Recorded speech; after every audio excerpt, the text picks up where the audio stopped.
O problema é, por que esse desprezo sobre Davi do próprio pai? Agora vem as duas posições teológicas.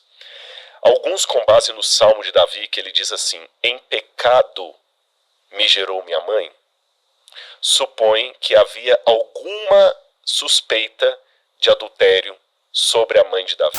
O que eu vou falar aqui dividem os comentaristas, então eu vou colocar as duas opiniões, tá bom? O problema, vou colocar o problema e as duas opiniões. O problema é o seguinte, a primeira vez que Davi aparece na Bíblia, em 1 Samuel 16, é quando ele é ungido como rei de Israel. Porque o Saul, como o Tiago já colocou aqui, Saul já estava em ladeira abaixo, a popularidade dele estava horrível, ele já tinha rompido com Deus e Deus falou com o profeta Samuel assim, olha, vá à casa de Jessé e você vai escolher um dos filhos de Jessé lá que eu vou indicar e você vai ungí-lo para ser o novo rei de Israel. O Samuel até ficou louco, falou assim, mas se eu fizer isso, o rei souber, ele vai me matar. Vai e fala que você está indo fazer sacrifício. E eu vou te mostrar quem que é o menino. E quando chega na casa de Jessé, ele passa os 7 filhos, ou 8, porque, como foi colocado, nós temos essa pequena contradição aí. E cadê os seus outros filhos? Ah, já trouxe todos. Mas tem alguma coisa estranha, dizia o profeta. Porque Deus falou comigo que Deus falou comigo que era um dos seus filhos que seria rei. Mas você falou que não tem mais nenhum? E nenhum desses o Senhor me indicou? Tem alguma coisa errada. Não, na verdade não é que não tem mais nenhum. Tem um último, o caçula. Olha que desprezo. Tiago, eu quero pegar aqui o melhor vendedor que você tem aqui, no PrimoCast aqui, que eu quero levar para... Ah, tá bom. Mas quem que você quer? Eu quero sentir. Traz para mim todo mundo que você tem. Mas são todos esses aqui. Tá todo mundo aqui. Não, mas tem alguma coisa estranha, porque eu recebi a recomendação, mas tem um que tá faltando. Tem um rapazinho aqui, que ele trabalha, até botei no escritório lá. Você vê o desprezo. Aí o problema é, por que esse desprezo sobre Davi do próprio pai? Agora vem as duas posições teológicas. Alguns, com base no Salmo de Davi, que ele diz assim, em pecado me gerou minha mãe, supõem que havia alguma suspeita de adultério sobre a mãe de Davi. Que o nascimento dele foi algo complicado ali, que o próprio Jessé segurava ou não segurava. Aí alguém pode perguntar, mas se é assim, por que eles chamavam o amado? Quem dava o nome dos filhos, com raras exceções, era a mulher.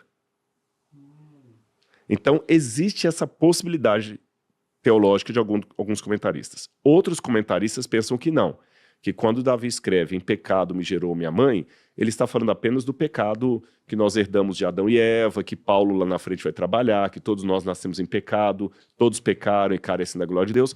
Mas o primeiro grupo fala assim, não, Davi escrevia de coisas da sua vida que o Espírito Santo orientava depois no Novo Testamento a dar um sentido espiritual daquilo. Por exemplo, quando Davi falou, fortes touros de Bazã me cercam,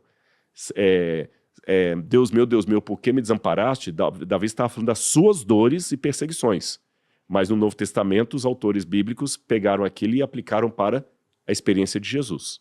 Então Paulo pode ter pego algo da experiência de Davi e traduzido numa linguagem soteriológica. Mas existe essa possibilidade que já tinha uma nódoa no nascimento dele.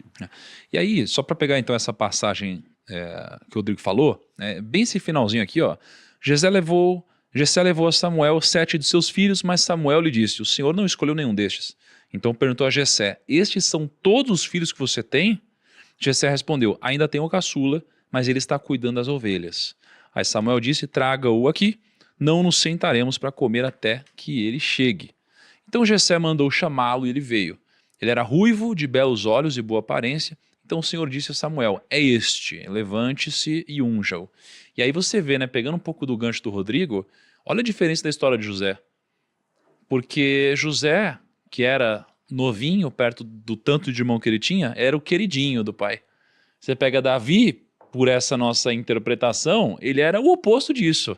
E, em tese, o caçula geralmente é visto como é o que mais cuidado, mais paparicado, etc. Então, realmente, né, você tinha algo improvável aqui. Tem algum motivo de enfatizar que ele era ruivo? Acredito que tem. Tem? Por incrível que pareça. Poxa, então, essa é nova. Porque, de todas as histórias que eu vi, eu nunca vi alguém, descrever as cores do cabelo de alguém, entendeu? Tipo assim, ele tinha cabelos castanhos, eles eram loiros. Não, o único que até agora que eu vi que, ele era ruivo, é muito específico. Tem Esaú, o irmão de Jacó, que era peludo e avermelhado. Então o nome é Shaul, significa peludo, né? Sheir. Mas com relação a Davi, se você for para 1 Samuel capítulo 17, versículo 42, quando fala da batalha de Davi contra Golias, que a gente vai falar daqui a pouquinho, mas só para dar adiantamento aqui, diz que o filisteu, Golias, quando olhou Davi, assim fala a Bíblia, o filisteu olhou e vendo Davi, o desprezou, porque era apenas um moço ruivo e de boa aparência.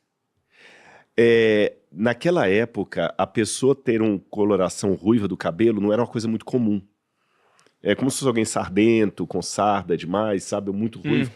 Então, pelo que dá a entender por algumas passagens da Bíblia, era uma pessoa que era discriminada, mesmo reconhecendo que era belo, mas era discriminado. Tipo, era muito diferente. Era muito diferente. Então, assim, é bonitinho, mas é frágil. Dá uma impressão até assim, sem masculinidade, frágil, o ruivinho, o ruivo, sabe? Então, a impressão é que o fato de falar que ele tinha um cabelo ruivo é para acentuar que ele era um menino que realmente ninguém apostava nele. Aquelas surpresas que vocês que trabalham com o mundo corporativo sabem.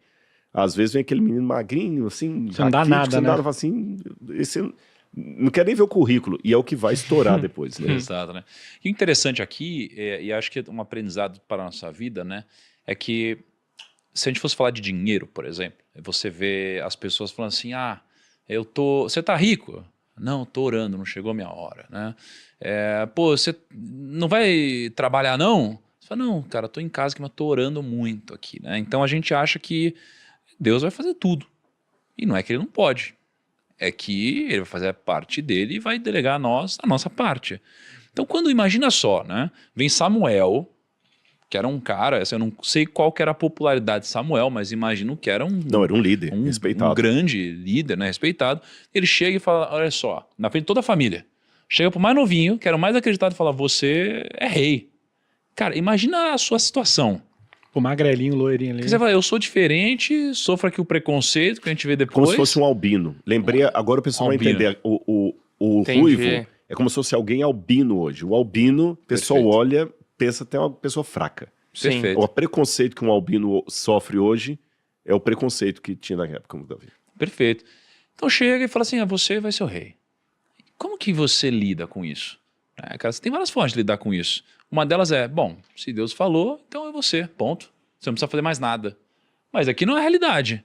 Você tem que fazer o seu papel, você tem que fazer também a sua função. E muitas vezes na vida, a gente acha que as coisas vão acontecer sozinhas, mas Davi, ele teve todo o processo dele, onde ele, cara, se preparou, passou por toda a história que a gente vai ver, então ele não se acomodou nisso, por mais que ele tivesse uma palavra de Deus. Sim. E agora, talvez indo um pouco mais para o mundo da fé, hoje, quando uma pessoa recebe uma palavra ou acha que recebeu uma palavra, ela acha que ela não precisa fazer mais nada. E ela precisa fazer o lado dela do processo, né?